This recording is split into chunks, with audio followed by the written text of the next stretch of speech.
Finally mga kaibigan, welcome sa kusina ni Queen Angel. Tuloy po kayo sa aking munting bahay. Ang bahay ko ay kubo, punong-puno naman pagmamahal dahil sa inyo. Yes, today we got the fish. This is one is famous, the most famous fish in the Philippines, galunggong. Yes, pagkain ng Pilipino. So right now is i-fried ko na lang siya. Just all I'm gonna do is lalagyan ko siya ng konting isol, and of course babalot natin siya ina. Guess what mga Jalacads?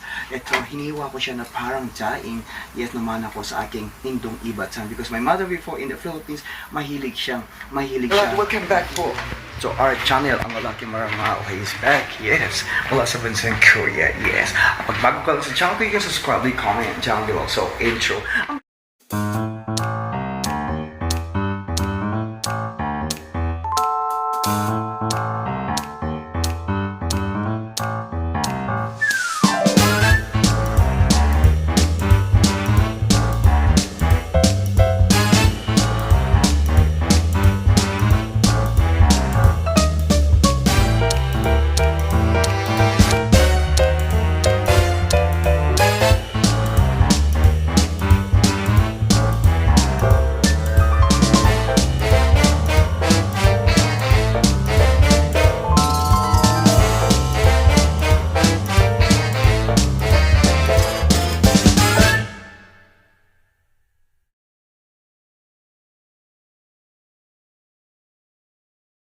Manang intro. Uy, charong.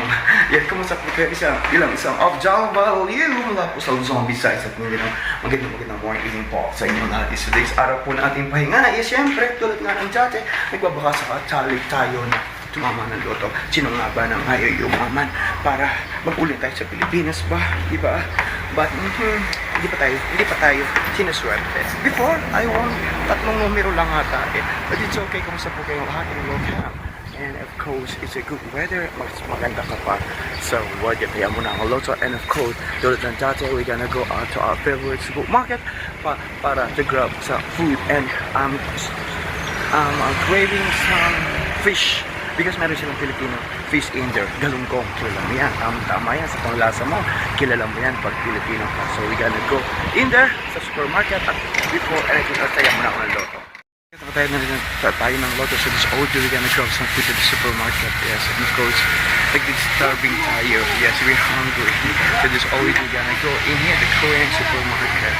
It's my favorite supermarket in here because meron silang galunggong. So look at that, I got a lot of foods in here.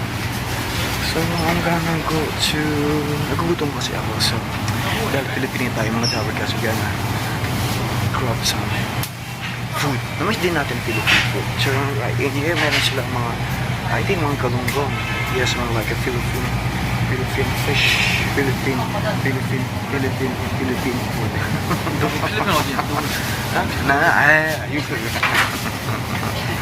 Yeah, gonna grab some Philippine here. So, yes, imagine that meron silang galunggong in here. Philippine fish. Meron din silang tilapia. So, I like that one. But this one is Vietnam. It's okay. Ang lalaki mga kaibigan. This one. 필리핀에 보내려고? 그거 뭐야? Philippine 생선. 유튜브. 필리핀 뭐가 들어있는 거야? Philippine YouTube. 보내. Girlfriend, 지금 안 돼. 나중에. Yung ginawa ko na kung ano. Sighanap tayo sa ng girlfriend. Yan siya. So this one is, I don't know how much this one. Yes, andito. And kailangan natin, ipirito natin ito. Diba? At pwede rin natin siyang sabawan. So just all we do, meron din silang salong. So I wanna grab some salong na ulang-sulong. Veggie fresh from the farm. So bayaran natin mga kamagong kaibigan. And we're gonna go home para kumain at magluto. We got our stuff. Yes, I bought some Philippine fish and eggplant. Yes, paborito natin mga beshi. Talog na urong solo. So today is very special day at araw ng ating pahinga. So always samahan niyo ako at kwentuhan at chisimisan tayo bilang isang job while I'm cooking Philippine food. Yes, tamang-tama sa panlasa mo, sa panlasang Pilipino. Galunggong ito. And I thank you. Let's go sa ating bahay. Yes, finally mga kaibigan. Welcome sa kusina ni Queen Angel. Tuloy po kayo sa aking munting bahay. Ang bahay ko ay kubo. Punong-puno naman pagmamahals dahil sa inyo. Yes, today we got the fish. This is one is famous, the most famous fish in the Philippines. Galunggong. Yes, pagkain ng Pilipino. So right now is i-fried ko na lang siya. Just all I'm gonna do is lalagyan ko siya ng konting salt, and of course babalik natin siya rin. Guess what mga Jalacads? Ito, hiniwa ko siya na parang daing. Yes naman ako sa aking hindong ibatan. Because my mother before in the Philippines, mahilig siyang maihiwain ng isda in the middle. So, I put a little bit only like salt, right? Salt! Yes, diba si Queen Angel? Ganun lang yan mga kong kaibigan. Si Queen Angel, hindi lang. Hindi lang bibenta ng laman. And of course, hindi lang siya hardinero, kusinero, lahat pinasok na. And of course, mahilig din tayo magluto. Before my old house before is, I'm always cooking food kasi medyo maaliwalas. But right now, ang bahay ko is maliit lang. So, hindi na gano'n. But pwede pa rin, para-paraan na lang mahal kong kaibigan. Kumusta po kayo bilang isang OFW? At kumusta ka bilang isang anak ng nanay mo, anak ng tatay mo, laking tsuwa ng magulang mo. And I put flour in here. And of course, right in it, I'm gonna dip. And para ibalot ko lang siya. We're gonna put in there. At para maganda siya. The most important is ang presentation. No, actually, nilalagyan ko lang siyang harina para madali siyang maluto and crispy. And then we're gonna put in the at eto pa. Ganun lang ang buhay mga kong kaibigan. Asa taas, asa baba, paluhod, palilata. Baba. Imagine we are in here in Korea, we don't need to go back home para bumili lang ng at kumain ng galunggong. Kasi pag umuwi tayo, ito malaking gastos yun. Pagdating yan na naman, diba? We don't need to worry.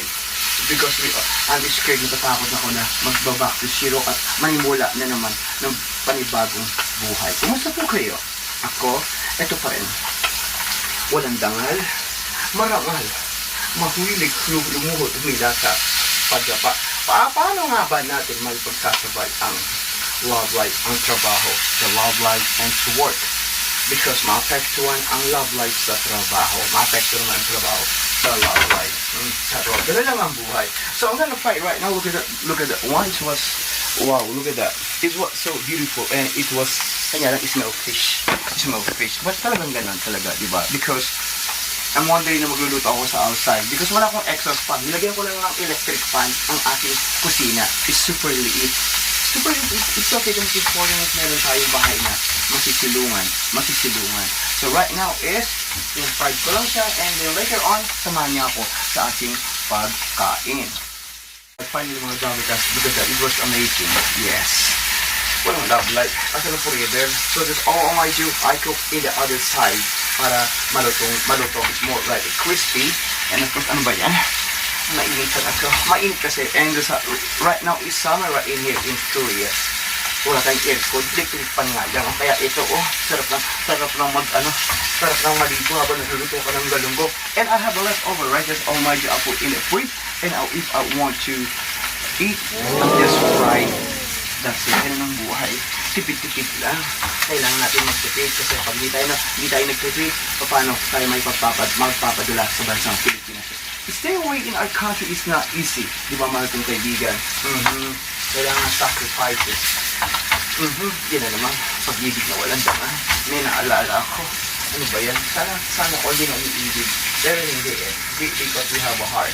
Our heart is beating. Malapit na rin ito ang ating galunggong mga kong kaibigan. I was so excited. And wow. Hindi na tayo pwede umuwi hindi natin kailangan umuwi ng Pilipinas. Dito lang sa Korea, imagine that we got in the supermarket. Wow, it was amazing. As a real surprise, they have the Philippine fish. It's really worth it. I make it low the fire. And of course, I'm gonna get the fried Filipino fish. Galunggong. Yes. Kasi gusto ko the crispy one. And we got the 2 more in here. Look at that. It was amazing. This one is so crispy. Yes, from the top and from the bottom. Ano ba yun, naalala ko. And the leftover is, deep fry ko na lang ito mga kaibigan. Yes, deep fry. Kailangan deep fry and fry pa. At para crispy siya. Imagine. And if samahan niyo ako sa loob, magsasangag lang ako ng kanin and we're gonna fry the fried rice and we're gonna go inside para kumain kasi gutom na.